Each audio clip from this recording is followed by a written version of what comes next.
Good evening. It works out to $2,300 for every man, woman, and child in America. That's the bill for this financial bailout that the feds tell us is necessary to prevent a massive collapse of our financial system. The very top guns from the Bush administration went before a Senate committee today. Tomorrow they visit the House of Representatives.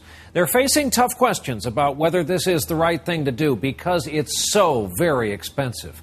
Today, they heard the very same questions we're all hearing, all of us across this country, about this mess we're all in. And we begin our coverage tonight with NBC's Tom Costello in Washington. Tom, good evening.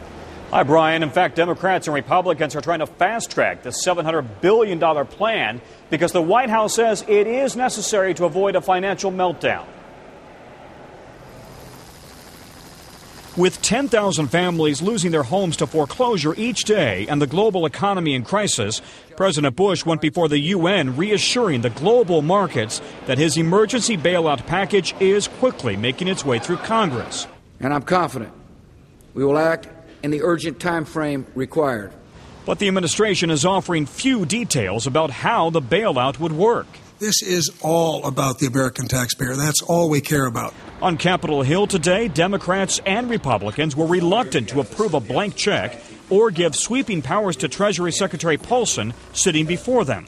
After reading this proposal, I can only conclude that it is not just our economy that is at risk, but our Constitution as well. I do not believe, however, that we can solve this crisis by spending a massive amount of money on bad securities. But failing to approve the bailout quickly, warned Fed Chairman Bernanke, could lead to recession. I believe if the credit markets are not functioning, that jobs will be lost, the unemployment rate will rise, more houses will be foreclosed upon. The sticking points to an agreement, whether taxpayers should get an ownership stake in the financial firms they bail out, whether judges should be allowed to rewrite bankrupt mortgages, and whether to forbid golden parachutes for executives of bailed out companies, something both Democrats and Republicans are demanding.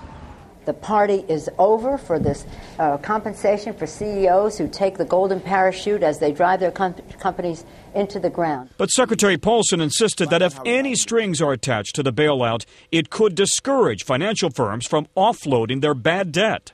If you impose these kinds of conditions, if you impose any kind of punitive conditions, this program won't work and we'll all lose. Also today, for the first time, Chairman Bernanke suggested the government should not insist on buying the bad debt at fire sale prices, but rather agree to higher prices. The dilemma, paying more will help ease the credit crisis, but it could also mean a worse deal for taxpayers. Meanwhile, Secretary Paulson insisted he would welcome congressional oversight of the program. I believe we need oversight. We need oversight. We need protection. We need transparency. I want it. We all want it. The trouble for lawmakers is that they're short on details here with the administration's plan, but that's because nobody knows how to value this bad debt. Some Republicans have real reservations about this plan, but Democrats say they should be able to pass a plan this week or into the weekend. Ryan. All right, Tom, thanks. Tom Costello in Washington tonight.